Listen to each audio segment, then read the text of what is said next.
Bismillahirrahmanirrahim. Assalamualaikum warahmatullahi wabarakatuh.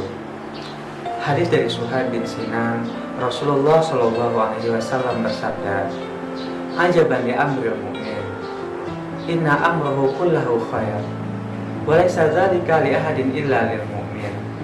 In asabathu sarra'u syakara fakana khairul lahu, wa in asabathu darra'u sabaru fakana khairul lahu."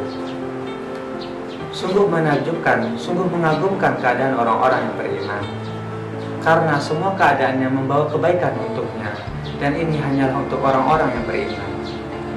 Jika dia mendapatkan kesenangan, maka dia akan bersyukur, maka itu adalah kebaikan untuknya. Dan jika dia ditimpa oleh musibah atau kesusahan, maka dia akan bersabar, maka itu adalah kebaikan untuknya.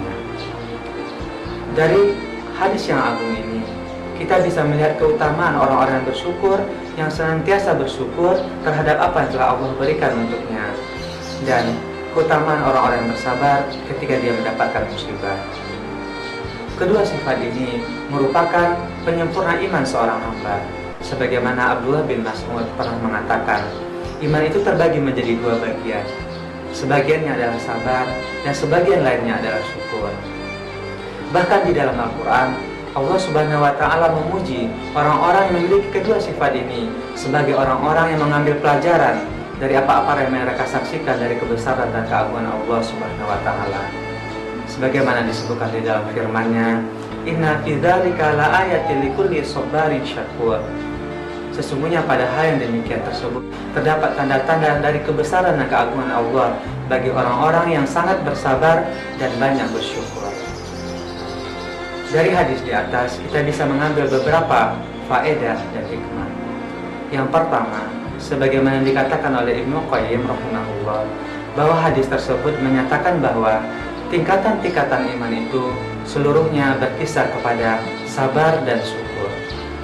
Yang kedua, kehidupan orang-orang yang beriman itu bernilai kebaikan dan pahala di sisi Allah Subhanahu wa Ta'ala, baik dalam keadaan senang maupun dalam keadaan susah.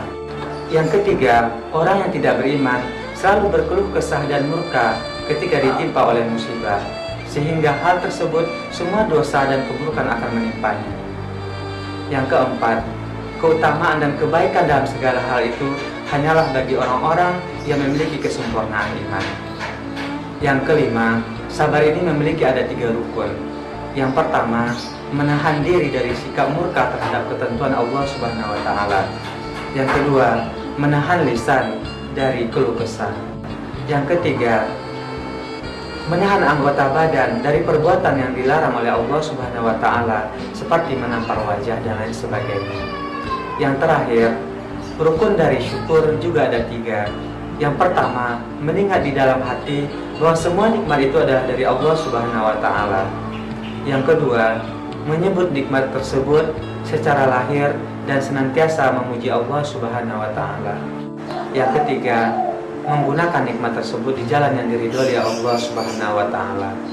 Semoga kita menjadi hamba yang senantiasa bersyukur terhadap apa yang telah Allah berikan kepada kita, dan menjadi hamba yang bersabar terhadap ketentuan-ketentuan yang telah ditetapkan Allah kepada kita. Semoga bermanfaat. Wassalamualaikum warahmatullahi wabarakatuh.